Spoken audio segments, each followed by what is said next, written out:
everyone, and welcome to the Daily Scopes for the 15th of February.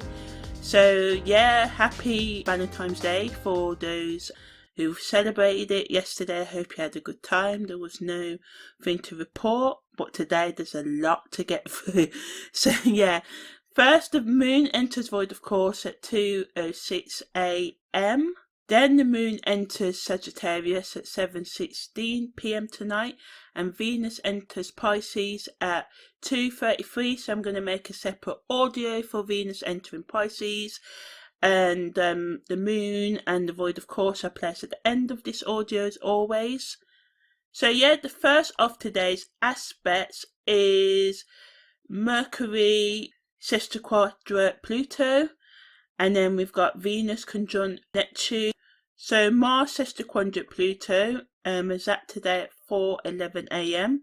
Leaving on the 18th of February at 11:32 a.m. Still affect us up until about the 21st, 22nd of February. So Mars Sesquiquadrate Pluto is a soul energy, yet it can bring out a powerful drive to dominate others and people, and can take drastic measures to bring about change or get their own way. People can be less compassionate to each other and at worst cruel. There can be power struggles and excessive behaviour in relationships. Rust or negligent actions can increase the risk of mistakes or accidents.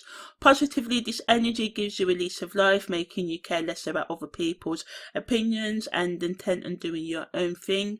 Breaking out of rules and conformity. If you have ideas that you have been holding back, you may follow them through right now. Taking a risk may pay off. However, relationships with friends and family can become strained as you assert your own will, and at worst they can be endings of relationships over beliefs. This can be a highly impulsive energy, especially if you have strong Pluto or Mars placements in your natal chart, or experience strong Pluto and Mars transit to your natal chart, or strong 8th, 12th and 1st house transits involving those houses right now. So make sure you're making the right decision and not just acting out for the sake of it, because people can get worked up in a rage and acting out of character. So pick your battles wisely, watch your step, because you know people can be acting more crazy right now. Also today, Venus makes a conjunction. It's entering Pisces. It's also going to conjunct with Neptune at 12:26 a.m. So yeah, this conjunction is going to last until the 16th of February at 8:25 a.m. Still affect us to about the 20th, 22nd of February. So yeah, but it's reaching the peaks of its energy and alignment today. So transiting Venus, conjunct transiting Neptune, can be like the ultimate couple goals. People can seek spiritual union with one another or themselves, because the desire to reach a union at a high level can be really strong and can be key to a true romance. So some of you may ask, is this platonic love? Well, it can be more like marriage. Some of you may decide to make a commitment with yourself or others. A lot of us are getting self-partnered nowadays, myself included. I took that step with myself almost 2 years ago now, but that's enough about me. Dreaming of romantic adventures, well, you can make it a reality. Just take a few short, enjoyable journeys with your special someone, and you've got the perfect day, and that special someone can be you. This is a wonderful combination for art, for romance and artistic creativity. Alternatively, there can be too much fantasy in the air, and you may find yourself getting carried away with unrealistic expectations. You'll be easily influenced, and your imagination can run a bit wild, and you can feel so in touch with the universe that you think you can, whatever you wish upon the star may just come true just like that, and it can for some of you. And some of you may go a bit too far and find yourself pondering what it'd be like to have a flying car, or maybe you start brainstorming innovative ideas to make the world a better place. And hey, we've got self-driving electric cars, so maybe one day we will have those flying cars like they used to have in the Jetsons, which was a cartoon that I used to watch when I was younger. So whatever your dreams may be, make sure you take advantage of this special time, and don't be afraid to really let your wildest fantasies come true, because with a bit of planning they can come true. And who knows, you might just be able to get that pet unicorn you always dreamed of. But just remember, Cinderella's story didn't have a happily ever after, and Prince Charming was not so charming after all. Although his, horse was pretty cool. So it's just a reminder that you've got Venus and Neptune, both planets of like love and fantasy coming together.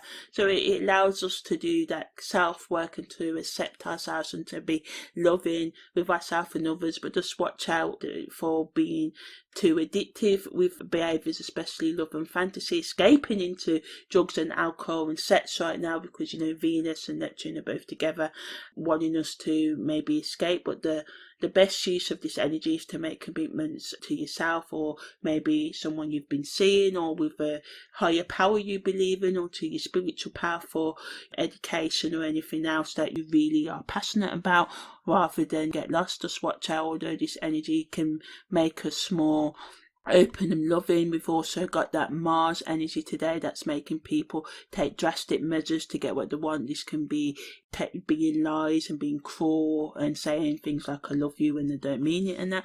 But all in all, this Neptune and Venus gives us the chance to have fresh new beginnings spiritually, emotionally, psychologically and physically. So it can be a time to really go wild with your dreams and desires and feel a little bit fuzzy and glittery and sparkly on those clouds of love. Sometimes it's good to just have that sort of time out from the harshness that can be life at times. So yeah, I hope that made sense. I do feel like I went off on a tangent, but yeah.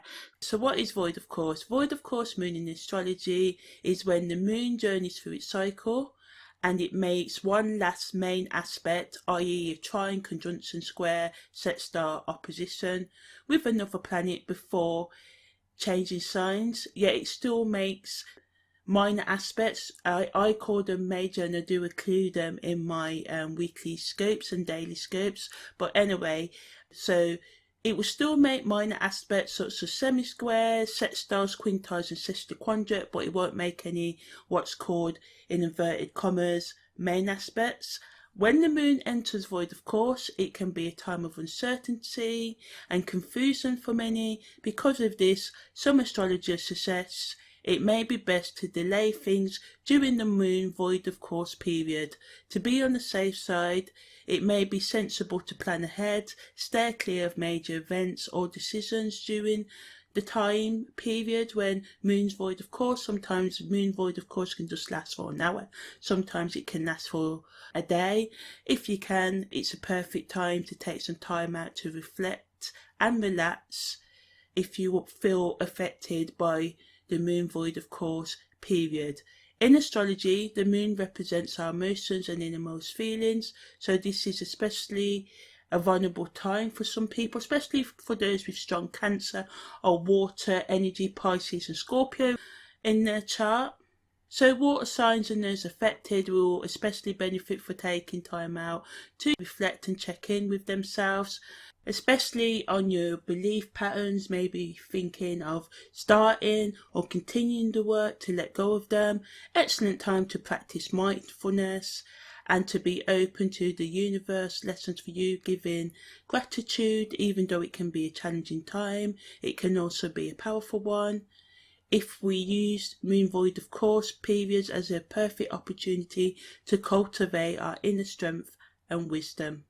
When the moon enters the constellation of Sagittarius, some of you may have foretelling, visionary dreams or ideas, and as you know, the sun's in Sagittarius and now the moon's going into Sagittarius as well, so it's amplifying this energy. You may find yourself more restless, seeking independence and adventure and disliking routine. You may have a keener sense of justice, but it's best to think before you say your insights.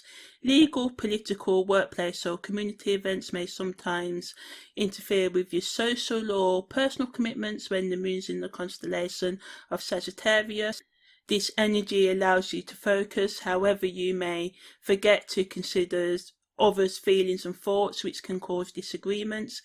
If you find yourself on edge and more sensitive than usual, you may find that exercising or anything else to release the pent-up energy and emotion will help you relax. You may pay more attention to politics, finances, or cultural activities, especially if they directly affect you or your home life. You may find yourself taking a trip with family or friends to a place of profound significance to you guys. People may become more friendly, empathetic, outspoken, honest, ethical and direct, more so than normal, making things more peaceful in relationships. The Sagittarius moon can make people want more freedom, which may cause disturbances in committed relationships. Negatively, people can become more eccentric, selfish, detached and unpredictable. There can be an increase in disagreements over prejudiced opinions and ways of life. There can also be legal or other serious problems due to disagreements or over religious or any other beliefs that you may have as well. Sometimes there can be problems with financial transactions and people deceiving others or fraudulently getting what they want through professional means. It is vital that you double check all paperwork and do your own research. At times there can be a struggle with being willing to take a more philosophical or higher consciousness approach to your life, and the side of you that wants to stay in your comfort zone, maybe because of traumatic memories from your childhood and the beliefs you were told to follow, that may surface now, causing the conflicts between you wanting to try out a new belief and the part of you just like, no, I must do what I was brought up to do and stuff like that. If you do receive guidance right now, of course, analyze it, but don't disregard it solely because of what's happened in your past or your past beliefs.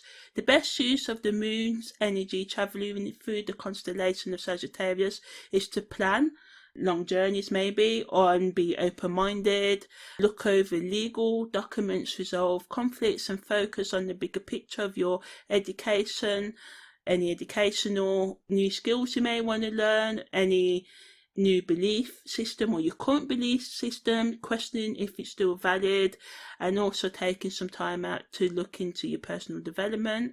Anything that expands your intellect or consciousness in some way is good. Some of you may benefit from seeking out spiritual, religious, psychological, philosophical or some other form of guidance and exploration. In fact, some of you may become intrigued to the point of obsession with occult knowledge or practices. When the moon travels through the constellation of Sagittarius, it's a good time for those involved in farming or gardening to sprout seeds, harvest or store bulbs and roots, plant or cultivate bulb or fruit plants, and sort of like general groundwork is favoured. The moonlight will boost the growth of the leaves and the planting of things like legumes, lentils, peas and beans and cucurbits such as cucumber, courgette, squash, melons and tomatoes and peppers, and also mowing the lawn. All these things are weather permitting because sometimes the moon goes into Sagittarius when it's winter in certain places and it's not good to plant those things, but yeah, in general it is. So yeah, that's the daily scope for the 15th of February.